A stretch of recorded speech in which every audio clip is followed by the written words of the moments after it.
Welcome back to OK Sister Podcast. My name is Mads. My name is Scout, and we are so happy that you are here, sisters, that you chose us today. You chose this podcast. It was a choice, and it was the right one. It was a choice. There's so many podcasts that you can listen to, so the fact that you listen to us does not go unnoticed by us. Okay, today is Q&A, AMA.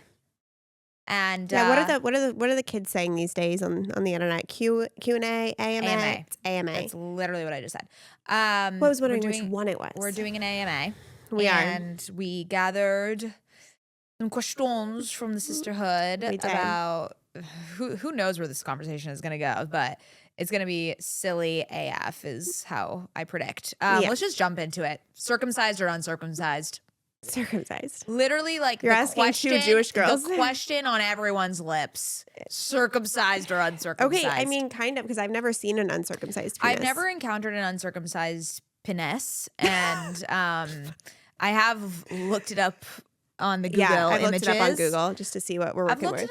I've looked it up on Google Images. Apparently, it does not look any different when it's erect.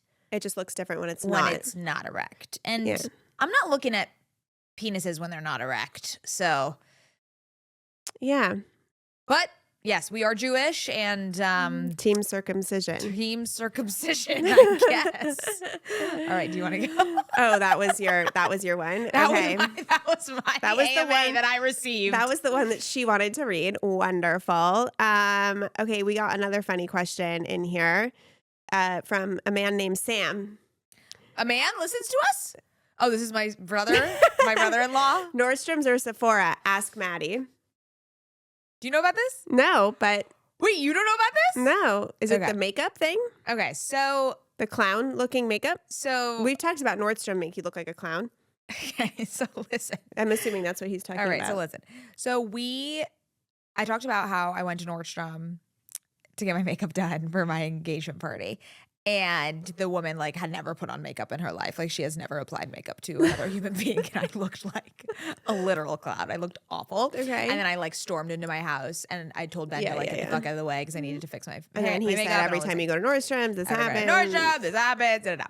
So you cut that clip, beautiful. Put it on Reels, beautiful. Goes viral, beautiful. Sam, my dear brother-in-law, Ben's brother, he watches every single Reels. I don't even think he listens to the podcast. Honestly, he watches every single Sam's Reels. name has come up on this podcast so many times. He is a supporting character on this podcast. Now he does this running joke and this running impression of me in the Reels of being, I went to Nordstrom. I told Ben June, get out of the way. Get out of the way. I looked like a clown.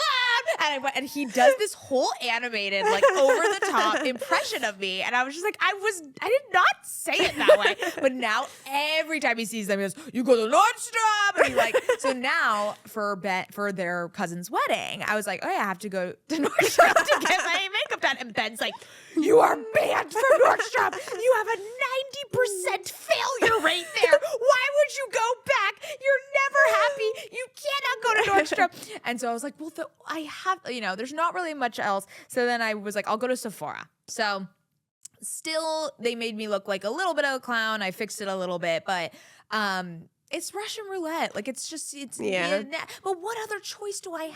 I was thinking, I know I have my hair girl that I know does a good job. I think I'm at a point in my life now where I need to know a makeup girl. I need a makeup girl. You need a makeup girl. You can't go to a different one every time. This is too much. And especially you and I, we're not the traditional makeup girlies. Exactly. We like the no makeup look. They put way too much, even though I say less is more, less is more. If you think of it, less. Yeah. So I want to look like I'm wearing no makeup and that I splashed into a dewy gorgeous thing. Totally. Anyway, so that is the question. Thank you, Sam, for submitting. He'll be very happy that we talked about that. Okay. Lydia asked us, best way to trick your brain / yourself into feeling confident when you're not feeling confident at all. Whoa. Now let's do a pivot. Whoa. Hard pivot. Whoa. How to trick yourself? Well, first of all, why do you have to trick yourself? My advice would be, well, it's like a fake it till you make it moment. Yeah, but I also think it's fine to not feel confident 100% of the time. I don't think you should force something just because. I think you don't feel confident, acknowledge that, be like, another day. I kind of see it the same as motivation, where Totally. the concept of motivation is it's fleeting, it's not reliable. You cannot rely on it in order to get through the day and make progress. So confidence is something similar to me. Like some days I feel so confident, other days I don't. But I don't know who said this, but there was a book I read about the bank account where you deposit in, like, you think that we're all born with a set level of confidence, where actually it's something that is practiced and something that you can improve on. So like every moment and every decision, you're putting in a deposit to your confidence bank account. So kind of think of it like that. Like it doesn't need to be like a switch you put on or something where it's like confident or not. It's like there's a spectrum. Yeah. And you could just kind of be like, hey, in this moment, what would make me feel confident? Even a small act that I can deposit into the confidence bank account. Or even depositing into the confidence bank account is acting even though you don't feel confident. So similar to motivation, when you don't have motivation but you get to work anyways, do stuff, you like that's something in your bank account that you feel really good about yourself. And it honestly, in turn, makes you confident. It's kind of a weird thing. It's like you don't feel confident, but you just force yourself to do it, and then you feel confident after. Yeah. So it's kind of like doing the things you don't even want to do will bring you back to that confidence. Yeah, exactly. Because you exercised a muscle, you pushed through, you feel strong in yourself. And I know it's been said on every fucking personal development podcast ever, but Ed Milet says confidence is the promises that you make to yourself or you keep, right? So is there something, if you're not feeling confident, is there a promise that you made to yourself that you can act upon, whether it's a wellness promise or a fitness promise or a sleep hygiene promise, and then go do that thing that day, and you will ultimately feel a level of achievement and confidence in yourself? But kind of similar to the other episode that we recorded. I'm sorry if this has not come out. I don't know which one I'm publishing first. But I told a story about how I felt really insecure and I didn't feel confident within my body. And instead of shaming that part of me and wanting her to go away, I recognized that that part of me wanted to be in the room for a second and she needed to be held. So maybe on the days that you're not feeling confident, how can you look at that as your inner child or a different version of you or a part of you, and not necessarily ask her to leave, but give her some love and some strength and say, we're going to do this anyways. Yeah. Like confidence, you don't need confidence to take action. Totally. I would also say little things that I do when I'm not confident that will just get me into that mode is putting on a good outfit. Yeah. But a cozy outfit, outfit that makes you feel nice, kind of like what we're wearing, or Whimsy and Row. Yeah. Literally. Oh my God, wait, do you like my gingham? Yes. Isn't this not, okay, I don't know why. why. Like you're going to a picnic. But I am such a gingham girl. Like if I'm going to... Never seen you in gingham. What are you talking about? Never I once. used to have so many gingham dresses that I used to wear to Palm Springs all the time. Never once. My blue gingham off the shoulder dress. Oh yes, you wore that every day. Yes. And then I also had this other one. Gingham for me, the blue though that I've had for a while, it makes me feel a little like not me, but the black gingham I'm obsessed with. So yeah, and I'm wearing a very me moment. And I'm wearing the house dress that we love. Oh, Lily, I also got this gingham dress, so we're gonna match it. I'm so excited. Okay, back to confidence. Anyways, so putting on a good outfit, doing your hair, kind of like making yourself look good to feel good. Yeah. Sometimes that, to me, gets me into doing a full body shower. Yes. Like and shave your legs and everything shower. Like just give yourself some love in that way, pamper yourself, and it'll bring it back. But I think the main point that Mady and I are making is that confidence is not the prerequisite to success, and it's also not the prerequisite to achieving anything that day, or if your day's going to go well.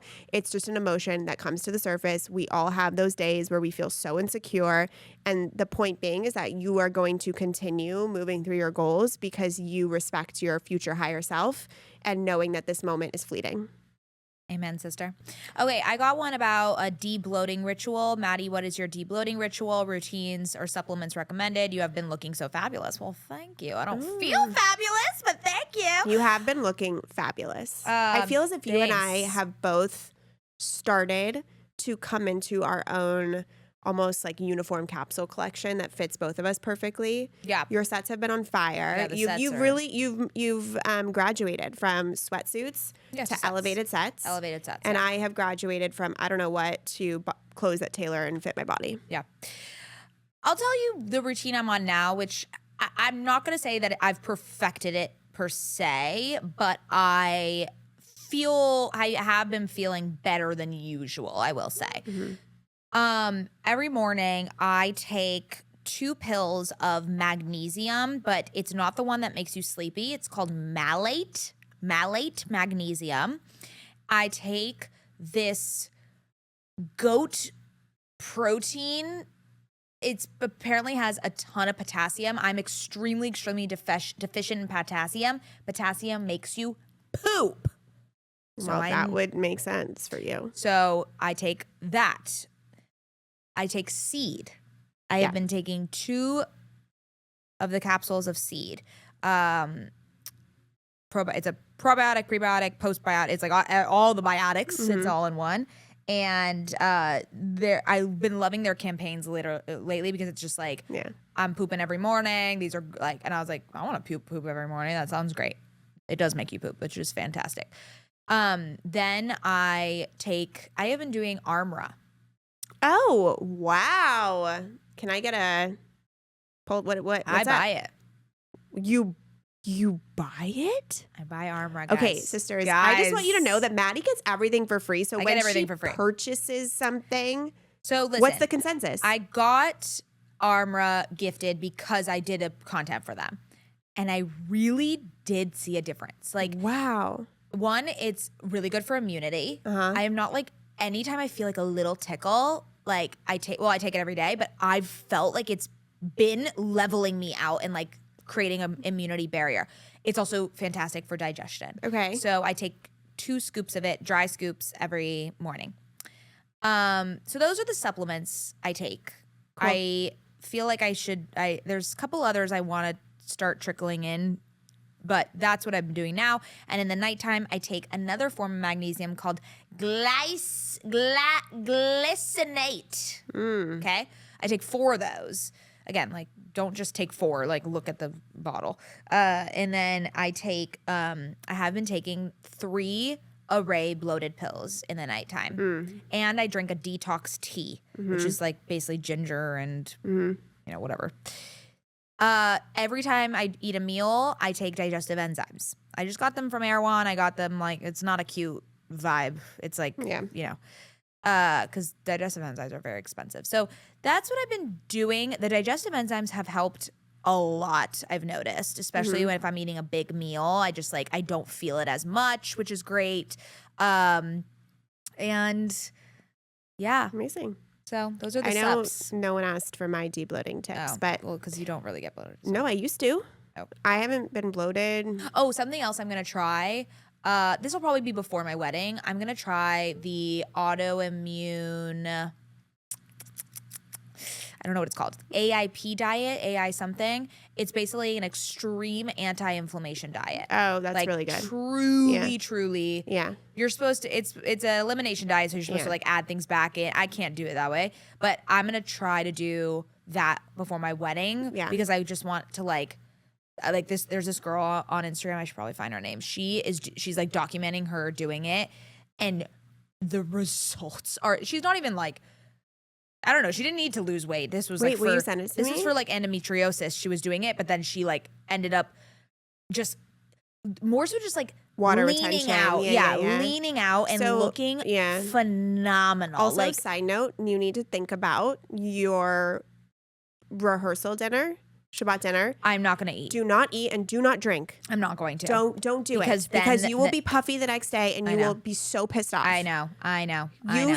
You eat something plain as shit that you know is not going to bloat you, and you don't drink, and just wait till your wedding to ball out. Yeah. Her name is Sophie Richards. It's the Endo Spectrum is her Instagram. You should follow her and watch her journey. She's so cute. Every day she says an update, and the results are insane. Okay, so for my de-bloating things, because I actually used to get bloated, and I do not get bloated in the sense of I eat something and then it's so painful and uncomfortable. I retain water depending on my cycle. Sure. So I'll like get puffy, but I won't all of a sudden be out to here randomly and have my pants hurt me anymore. For me, what's worked is I cut out dairy completely, and I cut out sugar. Sugar. What about fruit though? Fruit, yeah, that's fine. Oh. I'm not gonna drink artificial. I'm not gonna eat artificial sweets, or I don't really go for like the cake or the desserts, like stuff like that. Fruit's fine. I look at the sugar label on like a power bar if I'm going to eat a power bar, you know? Yeah. Someone was drinking a root beer yesterday and I looked at fucking 42 grams of sugar in the root beer. Like, I'm so mindful of my sugar intake, and I have found that to be so good for my skin, my acne, my bloating. So the sugar and the dairy eliminated, I have seen the biggest difference in my body. And then overeating. So I look at my plate and I usually am like 60%. Like 60% of the whole plate is what I should eat as a great measure. People give way too big of plates to us. We do not need to eat the whole thing. That's how I measure it. Sahil Bloom has a rule, 80-20. It's more of a like philosophy that's been said before, but he's like, eat your lunch until you're 80% full. Yes. Because you're typically going to overeat. Yes. And then you get tired and there's the afternoon slump. I check in. But like before I go in, I'm like, okay, 60% of this. And then stop and think about it and move on. And then if you're hungry later, you can eat the rest of it later. Yeah. So those 3 things have helped. But yeah. Okay. Courtney wants to know. Our producer. Courtney submitted a question. She's listening. She said, which one of us is freakier? You. Yeah, probably. 100%. Yeah, probably. But I'm not like such an expressed freaky person. You're not. You're a closeted freaky person. I think I am a closeted freaky person. So I think I'm just not in the phase of my life where I'm like want to give it room and space to, explore. Yeah, so I know since you had a baby, you were saying like I don't want to talk about sex and stuff on the pod because we used to talk a lot about it, but did we? We've done like episodes fully about it and had experts on. I do want to have a sex therapist on that I love, and I'm just trying to figure out scheduling. But yeah, you're for sure. I've documented this I think last summer where I was like going on a very sexual wellness journey, libido wise. I will give you my sexual wellness kit for those that. Wait, why do you think I'm freakier than you? I think you're a lot more in tune with your body, in tune with what turns you on, in tune with having sex in general and knowing what you want. Wow. Whereas I'm not like that. So crazy. It took me so long. I used to have so much shame around having sex for so long. Yeah. I still do, for sure. I think it's so funny. I used to have to like put clothes on immediately after because I felt a sense of shame after having sex. Oh, but I do that now. Yeah, but when I am in my fully expressed, I'm like, I prefer a little bit of a rougher sex than like a no, that's not me. Like a sensual, love making. I'm like, you can, spank me a little bit or something. See. I'm not. You're not into that? I'm not pain. I don't want to choke. I don't want to. I can do a little hair pull. It takes me out of it. Oh my God! It puts me into it. I feel like I'm performing. It puts me into it. Anyway, so this is what I prescribe. Okay. This is my prescription for any of the sisters that are looking to increase the libido. Okay. Number 1 is Dipsy. Okay, we had the founder on many moons ago. Dipsy is. Honestly, it has saved my relationship and sex life. Like, you should also read the book Come As You Are, which it's very dense, but it really, really establishes a basic understanding of female sexuality, female orgasm, female anatomy. And it's really, I think it's like prerequisite reading for every woman. Like, we don't know anything about our fucking bodies or what's going on. Yeah. We're not taught it. And there's a big thing about, and of course I'm not going to know it, but it's like men don't need like a trigger to be in a sexual state where they just like are. Yeah, horny. It's a process for us.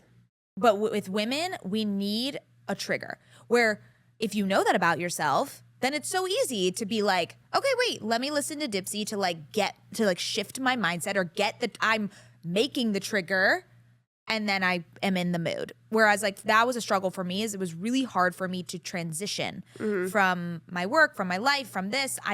My immediate thought is not horny thoughts.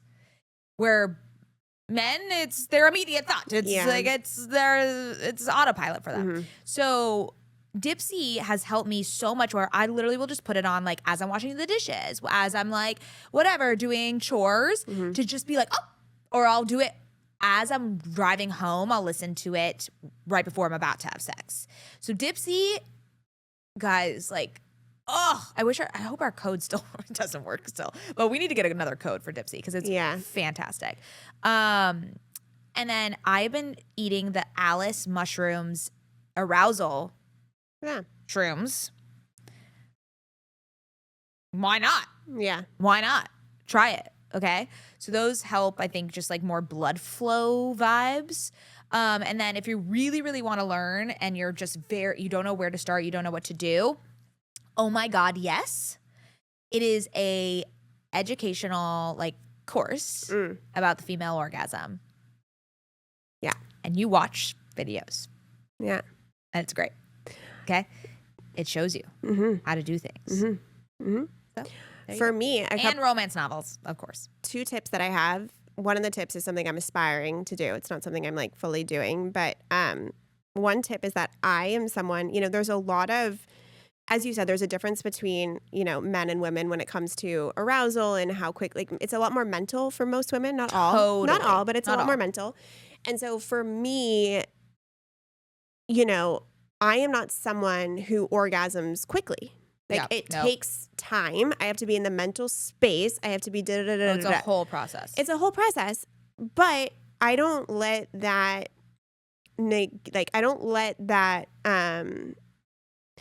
what I'm trying to say is, for me, a positive and a good sexual experience is when I'm just in my sexual energy. Yeah, it doesn't. You're not focused on the end game. I don't need to orgasm every single time because it's hard to make me orgasm. Yeah. Like it is. Yeah. A lot of women struggle with that. Yeah. It's just part of who we are. But when you shift that's really important because I also was like, oh, it's a failed experience. No, right? I'm like, ooh, I felt sexy. Right. I felt connected to my husband. Yeah. I felt in the zone. I kind of went somewhere mentally that wasn't like, overthinking. But maybe I didn't orgasm. Maybe I did. Depends. But I don't make that mean anything about whether that was a successful sexual experience. Yeah. For me, it's just being in the vibe. And then totally. The second thing, which is what I'm trying to work on, Lauren Bostic says this, and I love that she does this. She never refuses her husband, which is insane. Never refuses her husband. Never refuses her husband. Never is like, I'm too tired. Can we do it tomorrow? But here's her trick. I'm like, holy fuck, girl, like bow down. Like, can I be you? She, in the beginning of her relationship, she tells the story on the podcast all the time. In the beginning of her relationship, her boyfriend, then now husband, would want to have sex with her after she'd bartended all night. And she's like fucking exhausted. Yeah. She called her stepmom and her stepmom said, Lauren, rally. Every time. She's like, are you fucking kidding me? She's like, rally. So ever since then, she's rallied. Now, her husband knows not to ask her when, he's going to be respectful. Yeah. But when I aspire to this, my husband is definitely listening. I don't know about this. No. When your husband wants to have sex and is in the mood and you don't want to, give a blowjob. Just give a blowjob. Because it's fast, it's quick. You don't have to do all your shit. You don't got to be in a fucking mental mood. You don't have to, and you feel like you did something nice for your husband. You do feel sexually connected. You do feel intimate.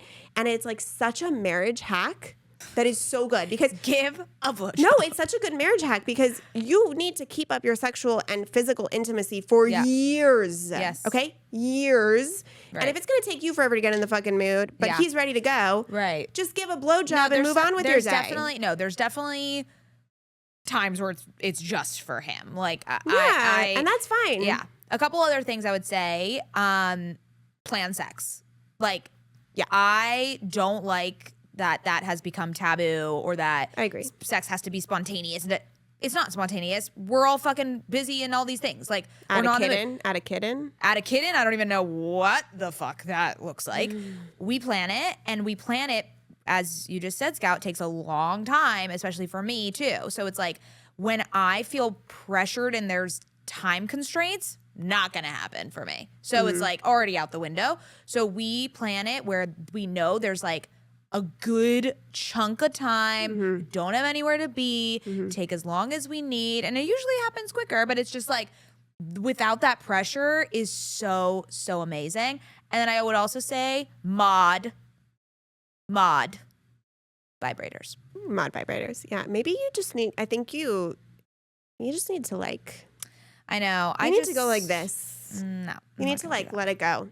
I'm not going to do that. You just got to let it go. You don't need to be in the mood. You don't have to perform. You don't have to do this. You don't have to do that. A lot of it has to do all with mental. With mental. It's for all me. mental. It's all mental for me. It's a lot of insecurity. It's a lot of shame. It's such a bummer that, I mean, I feel like I have a little bit of that, of course, that I've worked through in the shame department.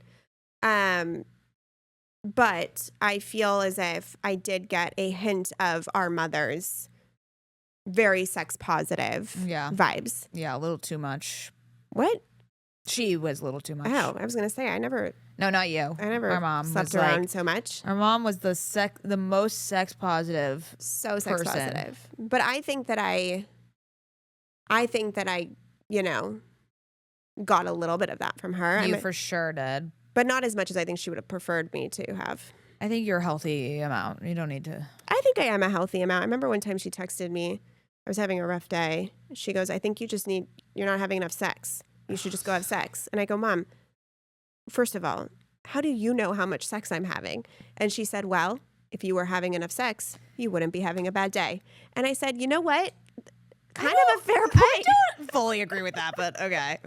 Also, another thing that I learned is taking time to masturbate and learn your body is also something. Oh, yeah. Also, solo pleasure and masturbating has absolutely nothing to do with your sex life, and it should always be a thing in your life. That's always. That is different. Exactly. That is a different relationship. It has nothing to do with you and your husband. But it helps. That is you. But it helps you learn yourself and what you like. Yes. And that's what I'm saying is like, and it gets you comfortable in that. Right. Which like for a long time, I thought because I lived with Benjun that like the only time I could orgasm was when we were having sex. Yeah. So. Oh my God. Yeah. I will always have a masturbating practice with myself. Right. For the rest of my life. Yeah. So that was something that I had to. That is so separate to me. Yeah. That was something I had to come to terms with where I was like, oh wait, I can masturbate? Yeah. It's not like he ever said anything. I just thought that was. Yes, you can. Yeah. So that's something I think. That's something that I've incorporated this past year. Oh, God. The feelings of, we talked about sex and this is going on the internet just came up. Okay, well, relax. The sisterhood, we feel safe in the sisterhood. Yeah. Okay, our viral reels are really, I'm talking about the viral reels that all this is going to create. You also have the control of what you cut for the reels. That is very true. So we had one more question, but we need to go because we. Okay, just one more. No, because this one I really wanted to go in depth. So we'll do a whole episode around Can you just tease it? Yes. So how do you, Amber asked, how do you balance your different businesses all pulling your time from the others?